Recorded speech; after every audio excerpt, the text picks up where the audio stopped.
All right, Luca Nation, episode 624 of Lucas, Tigers, and Bronzo My. First things first, I want to point out that yes, this is probably the same hoodie that I was wearing yesterday, and it's probably the hoodie that I worked out in earlier, but please don't make me feel bad about it. Works for me. Second, Is let's it get comfortable? into the show. Yes. So I have a few topics. Feel free to choose any of these, okay? So, Shoot. Zion obviously not playing again this season.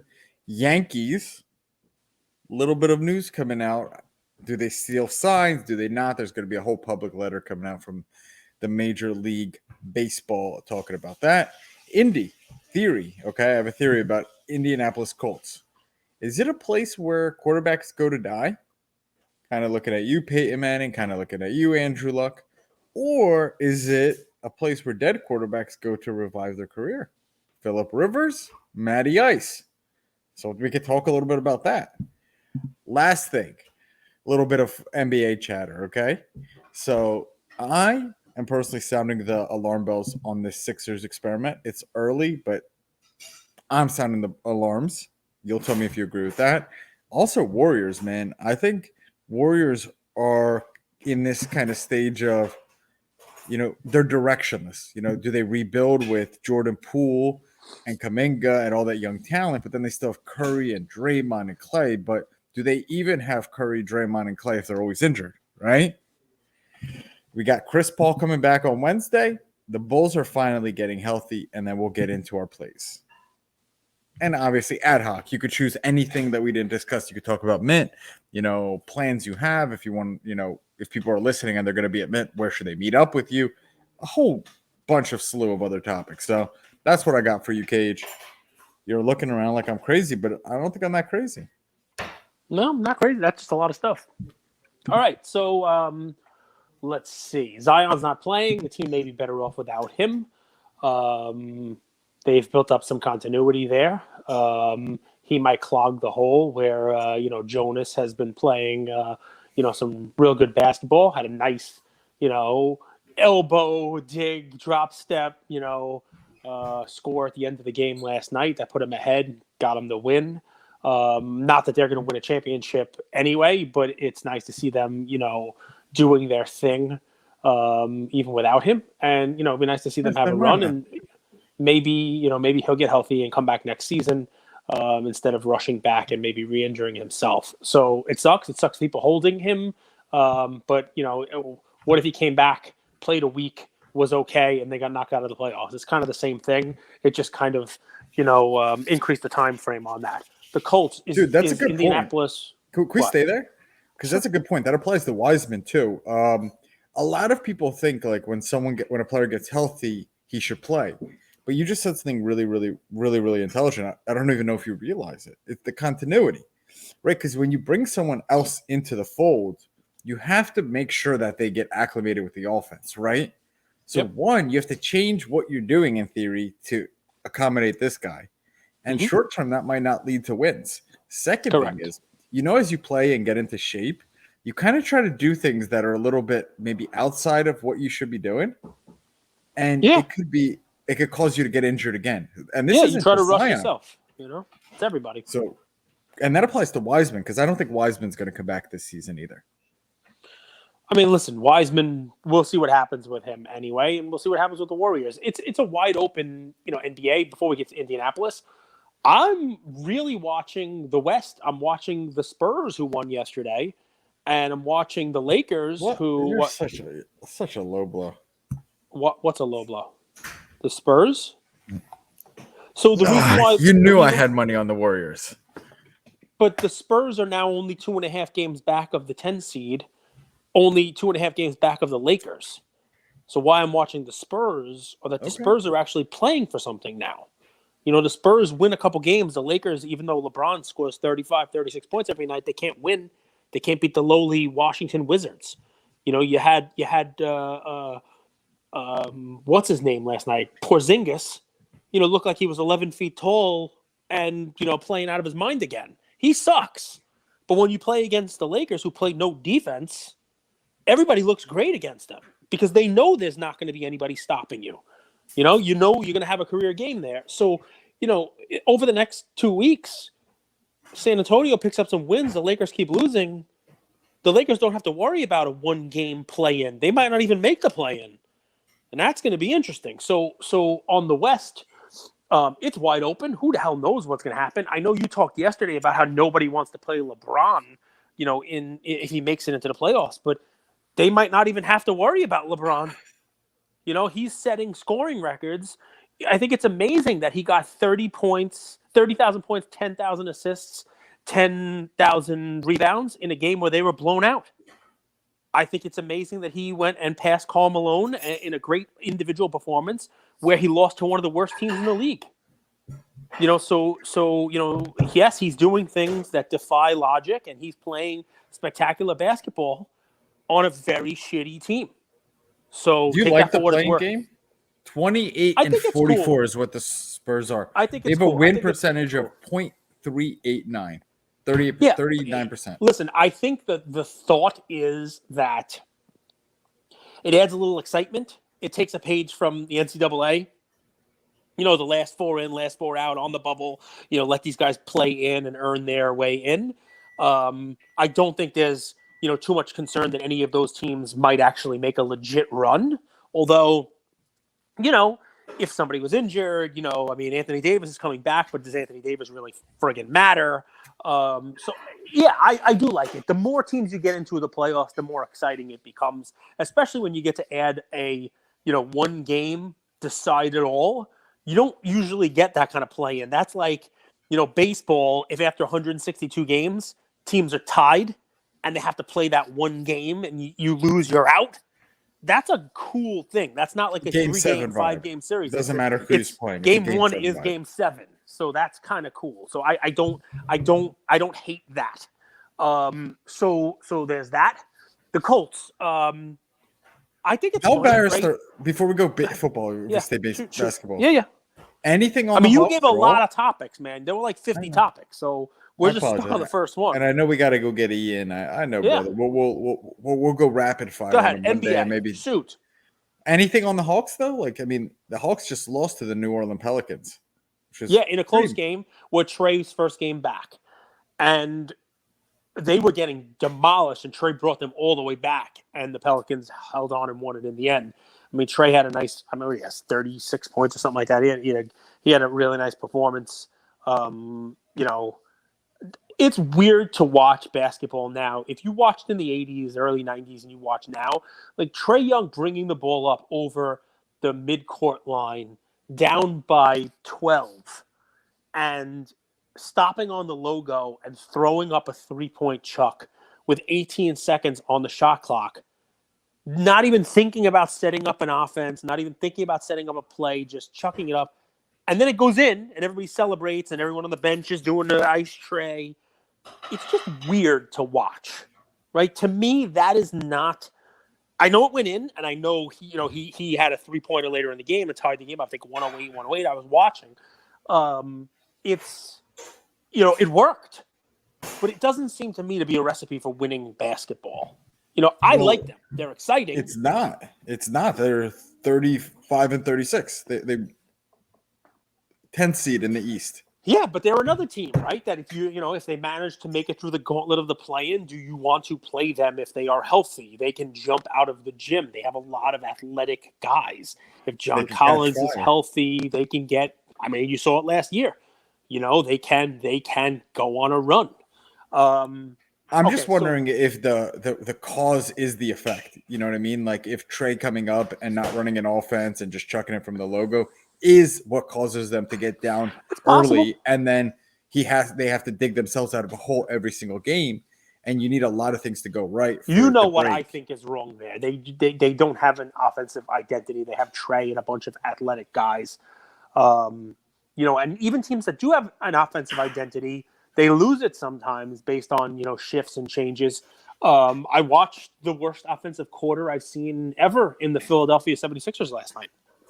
They scored 14 points, and I think they set a record, or maybe tied a record, for the most times being ahead by more than 15 points in the game and then losing during a season. They were up again by like 15 points and lost. That's happened to them many times this year. That doesn't happen to good teams. Good teams find a way to close out games when they're up by 50 with the points. MVP, right? With right now so what's sad about it is the MVP found himself in the fourth quarter somebody who was almost half-assedly setting up in the post and then drifting outside towards the three-point line and getting out of the way of James Harden, who played Houston-style Harden basketball without Houston-style Harden skills or legs, right? And that's a problem because if you're going to run 90% of the offense through him and basically tell Tyrese Maxey the last 7.5 minutes of the game, you're not going to touch the ball, and tell Embiid, just get out of my way, you're not going to touch the ball either, that's not a recipe for success unless Harden is on, and Harden is off way more often than he's on now. It was ugly. What Philly did last night is ugly, and I wouldn't be surprised if today, in the back-to-back, they basically throw in the towel against Miami, and both Harden and Embiid take the day off. And they just concede the loss to the Heat. They play the Heat tonight after that loss yesterday to a Toronto team that I said no one wants to play, and you said Toronto sucks. And I said, wait till the Nets have to play Toronto in Toronto without Kyrie because he can't play in Canada. And you said Toronto sucks. Toronto's not, they don't suck. They're not great. They're not elite, but they can beat these good teams. But in any event, watch. I'll bet you get some load management all over your face tonight, and Embiid and Harden are not playing. Watch. Just so you know, you're 100% right. And minutes before we started recording, the line was Heat -1 in the morning. Mm-hmm. Embiid was out, Heat -4, and they just announced Harden to be out. There you go. 2 minutes. 2 minutes before we started recording. There you go. So that doesn't surprise me because they played a lot of minutes last night. They lost. And I don't think if they play, they beat the Heat today anyway. They should take the day off.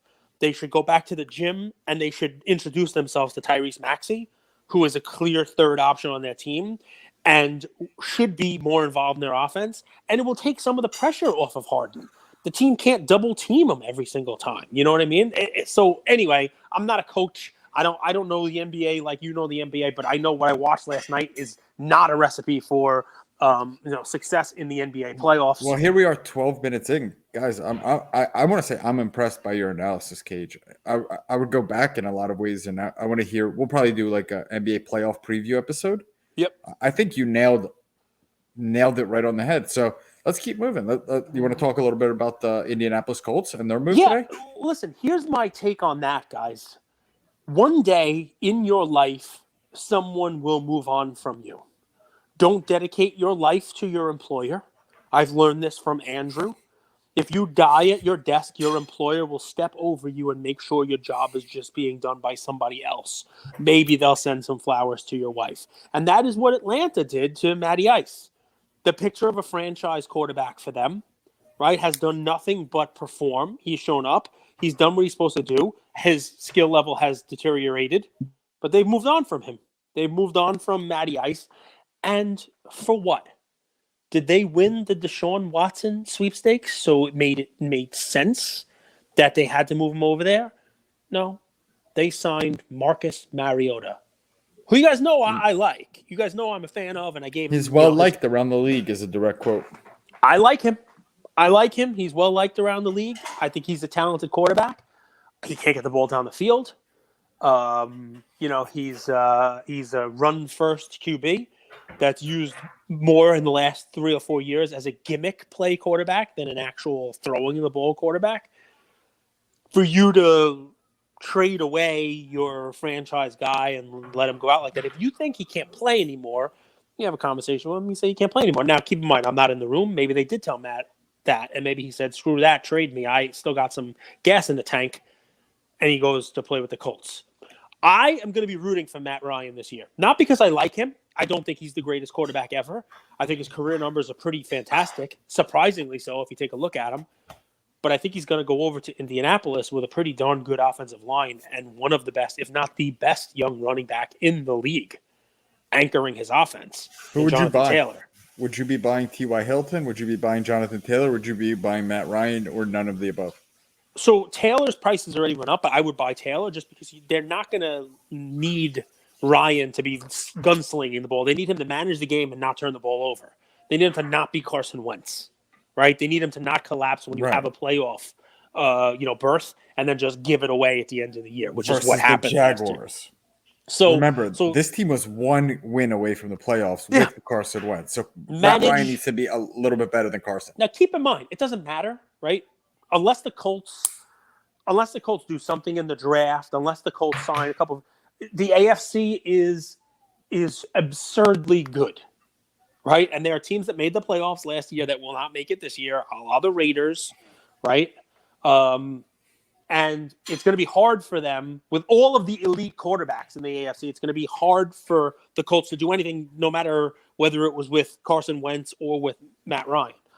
Who am I buying today? I'm buying Marcus Mariota cards because people don't even know this happened yet. And, you probably buy his cards for a couple bucks, his Topps Chrome rookies and refractors and that kind of stuff. That was like a star stock play way back in the day, remember? But he who must not be named. Yeah, so there's no real play there on either of those sides because neither the Falcons in the NFC in Brady's division or the Colts in the AFC, where you have a laundry list of young, talented quarterbacks. Neither of them are going to do anything this year anyway. So I wouldn't be betting on any of those guys. Is the Colts where people go to die? Not with that running back. Matt Ryan will be a serviceable fantasy quarterback this year, if that's what you're looking for. Somebody you can grab late, and he'll put up decent enough numbers for you. He'll manage the game. He'll do what they need to do. But, that's it. That's the deal. But, as far as the Falcons, you got Brady there. I'm 99% sure that the Saints quarterback is going to be Jameis Winston again. So that's not, that's not going to do much for them, right? He had a decent season last year, Cage, until he got injured. Yeah. Decent. Listen, he's not a stud QB. He's not gonna, kill anyone. We'll see what happens with Alvin Kamara now, right? That's going to be another big question mark. I could be a good quarterback with Alvin Kamara as my dump off valve. I'm actually talking to Carolina because I could be a good quarterback with Christian McCaffrey in the backfield with me too. I'm better than Darnold, at least. But football is going to be fun. I don't think there's a play there. I think it's one of these just, the quarterback dominoes are dropping. These are the teams on the ends of these trades and signings that missed out on the Russell Wilsons, the Aaron Rodgers, the Deshaun Watsons, and now you got, what was option F again? Oh yeah, re-sign crab legs. I'm sure if the Saints could have, or if they were an option, they probably would have signed Deshaun Watson or tried to lure Rodgers or Russell Wilson or one of those guys, but it didn't happen.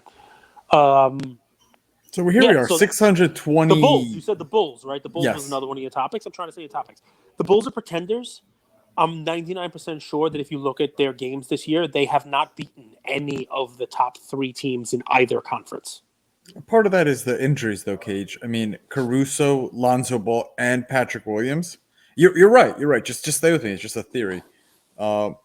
Patrick Williams, Lonzo Ball, and Caruso, they're not going to be superstars, but they're going to fill in the gaps and let Zach LaVine and DeRozan, and in a smaller degree, Vujicic, do what they do. Without those guys, LaVine, DeRozan, and Vujicic aren't defenders, and they're not very hard workers either, if that makes sense. No, I'm with you. They're a good team, but they're not going to beat the elite teams in the league is all I'm saying. So I'm not a buyer of the Bulls at all. It's great. They'll get healthy. They'll have some depth, but they're not going to beat the Heat. Not going to beat the Bucks. So that's really all that matters. It's the same thing. They're not going to beat the top teams in the West. They're not going to beat the Suns. So it's great. They'll make the playoffs. They'll have some fun there. Maybe they'll win a series. But when it comes down to it, they're not going to go anywhere. I don't believe. What were some of your other topics? I'm trying to think what the hell else. You had a bunch in there, but I think we covered. We covered some. Mint Collective. I'm excited about Mint Collective. Doing a my own little presentation thing on Friday night to talk about building a collection. Going to be moderating a panel on Saturday night. with Dapper Labs and Panini and the UFC. And talk about like their collectible units, and talk about like NFTs and that kind of stuff. So that should be fun. Digital collectibles. So yeah, I'm excited about that. I will be there Friday noon, 1:00, something like that. So if anybody's going, send me a message. I went out today and bought some cigars, just in case I see anybody who wants a cigar. Flash your Tiger NFT with a cigar, or just pretend you have a Tiger NFT with a cigar, and we'll smoke some cigars. But I'm feeling better. Obviously, I can breathe for the first time in a couple of weeks. So I might as well, now that I'm able to breathe, I might as well just mess up my lungs again with some stogies. And Ian's feeling better too? Yeah, I mean, he's at school. He still has a little bit of a cough. He's a little congested. So, we're finishing up a little run of, he's on a cycle of Tren. He's taking antibiotics. So, Bro Naaman sent it up from Florida. Special sauce for Ian. He's got to bulk up, man. He's little. He's a skinny guy. Let's see what else. What else we talk about? I hope you guys enjoyed my card post yesterday. It was my That's Jam 90s basketball stuff. It was not to shit on Kaboom, although a couple of comments did note that my language in there did kind of shit on Kaboom a little bit. So I guess maybe I did intend to shit on Kaboom's a little. The point of the post, guys, is that what is hot today or what is a cool insert today might not be a cool insert in 20 years. I know the way folks think today. We can't even hold things for 20 days, let alone 20 years. So it doesn't really matter. It's all about that mug life, that flip life. We're all about that open the flawless and find the logo man life, champagne poppy style. So no one cares about, holding cards for 20 years. I'm the only weirdo that does that. But I love the responses, man. Some people never even saw those cards before. And better ones were people telling me what they liked in the 90s, the triumvirates and, the beam teams and that kind of stuff. So I like that because, it's a reminder to me and to anybody else who's kind of looking at my page that there's not one way to collect. Have fun. And that there's a market for everything, but the market might not stay as hot as it always did at its peak. You know what I mean? Like, there's always going to be a market for Kaboom. There's always going to be a market for That's Jam and Bead Team and V Friends. But we always try to analyze, what has the market done with similar releases in the past? Maybe is a good way to word that. Yeah, I like it. One of our Luca Nation members, Yoni from Miami. I don't remember we did an Instagram live at National. He's a big fan of yours, Cage. He's been a listener for a while and big supporter of ours. He's in New York right now, and he's ripping a box with Gary tonight. Nice. A little V Friends box. A little V Friends box. I like it. We got 2 101s. Those all got shipped out today, folks. Anybody who was involved in our break on Whatnot, a little shout out to you guys. It was a good time right there. What else you got? I was going to say something. What did I forget? It just literally slipped my mind. I'll get into my play. I think I'll come back to it. This morning, you called me. We were talking a little bit about Panini Direct, Panini NFTs, digital, whatever you want to call them. Mm-hmm. And you got a Sean Alexander, right? Yep, Sean Alexander 101. This 2000s is such an interesting time period, right? Because they are nostalgic. Like a lot of the guys like Sean Alexander, you say his name and you guys out there listening probably remember playing fantasy football in like high school with your buddies, right? Mm-hmm. And you're like, Sean Alexander was the guy you would draft. I think he had 30 touchdowns, Cage said. LT. Yeah, 20-something, yeah. But they're not vintage, right? They're not Montana. They're not Jerry Rice. They're not Julius Erving. So this 2000s, I guess I would ask you, because my play today is LaDainian Tomlinson. And I have a few cards that came to mind. Maybe we'll talk about them. But first, just real quick, is he cardboard relevant? And you could say no. It's okay to say no. Is who? LaDainian Tomlinson? Yes. I'm going to say yes, he's cardboard relevant, but he falls in a weird, little category there, right? Where, 2001 rookie season. Yeah, people weren't collecting the football stuff at the time, and it was right on the beginning of the era of the quarterback, right? You had Manning, you had Brady, You had Drew Brees. All those guys came out right around that time. Man, he was there for a Rogers, couple of years. 2005. Rodgers came a couple of years later. And, while Tomlinson was amazing, and in the beginning of his career, it was a very running back-centric league, it became a league of QBs. It became a quarterback league. It became, all about the QB. And he was kind of overshadowed by that. Also, he never really won. And that was part of it also. You know what I mean? So, you could talk about, I think a very good comparison is Barry Sanders. Clearly top running back in the league for quite some time, but also played at a time where you had Joe Montana, you had Dan Marino, you had John Elway, you had Brett Favre, you had these quarterback MVPs, and he was overshadowed. And the running back who, different style of runner, and didn't have those breakaway type runs that Barry Sanders was exciting, electric ones were Emmitt Smith. And Emmitt won. You know what I mean? So that's kind of the difference, right? I put LaDainian in a category of like Adrian Peterson. Just real great runners of their generation who just didn't win a championship and played at a time where how good they were the clear-cut number one running back. It was almost like, all right, but people weren't paying attention. So we just talked about Jonathan Taylor, right? Yep. LaDainian Tomlinson had basically 8 to 10 seasons of the season that Jonathan Taylor had just now. Pretty much, yep. And not just that. Like, let me give you guys some numbers for this guy. So let's just talk about rushing. Right, rushing. He had 1,600 yards in his second season in 2002, almost 1,700, 1,650 the next year, 1,300, 1,400, 1,800 after that. If you played fantasy football, he was always the first one picked. He was always, it didn't matter. You weren't taking a quarterback. He was the first one picked because he was head and shoulders better than any other running back in the league. It's not even close. And double-digit touchdowns to the point in 2006, he got 28 rushing touchdowns. Mm-hmm. Okay, 28. He had 10, 14, 13, 17, 18, 28 in 2006, 15, 11, 12. But here's the interesting thing, Cage, and a lot of people, I bet they don't know this. In 2003, he had 100 receptions. Mm-hmm.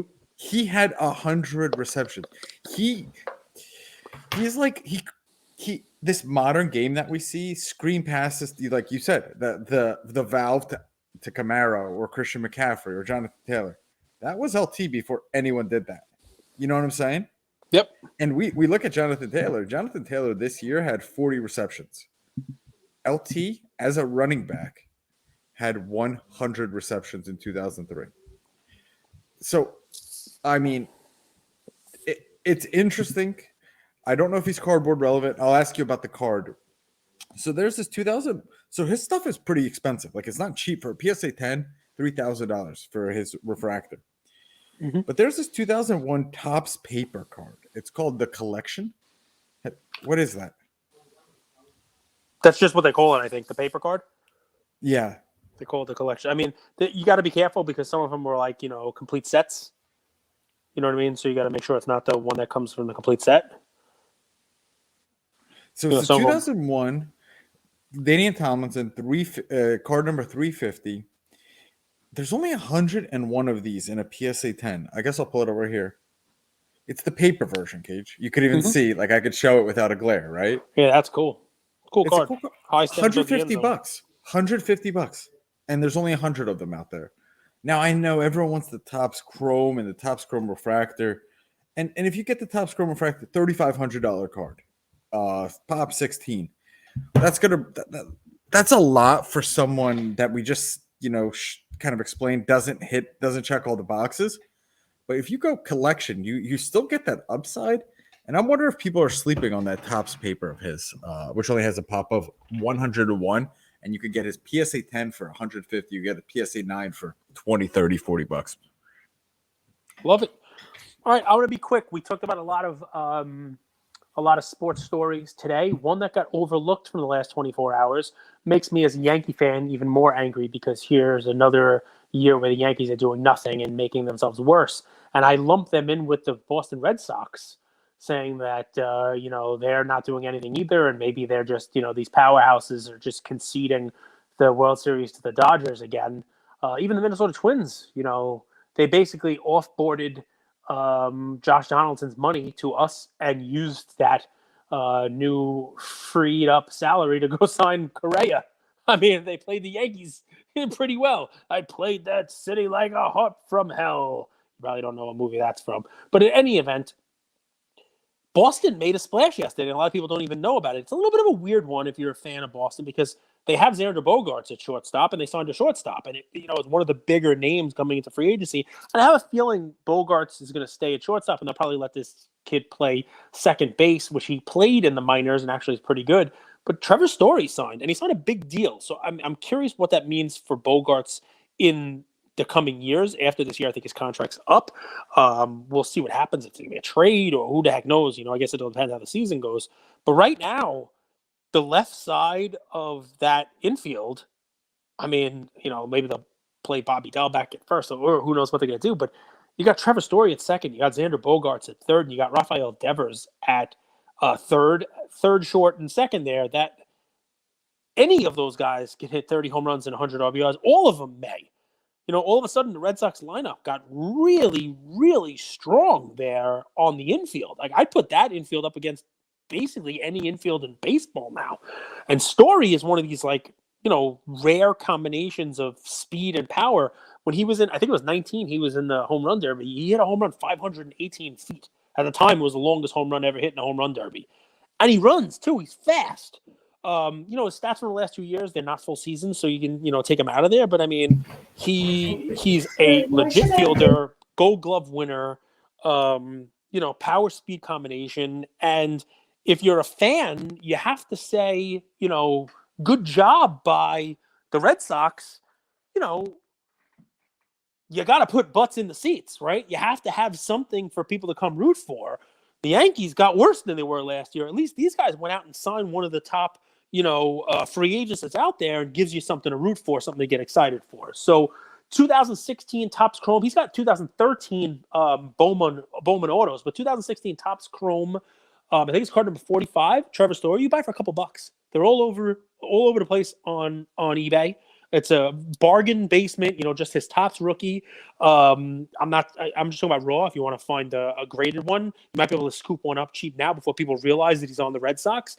And when this guy starts the season off and he's in the middle of that lineup with protection in front of him, behind him, and he's, hitting home runs and performing for now a bigger market team, he was stuck in Colorado.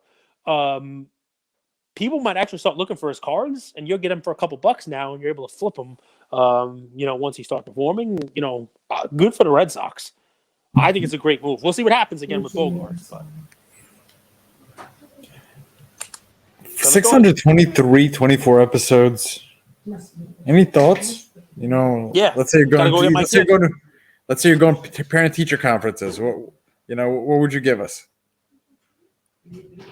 There's always room to improve.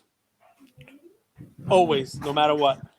Thanks, Luca. That's how we think. Talk to you soon.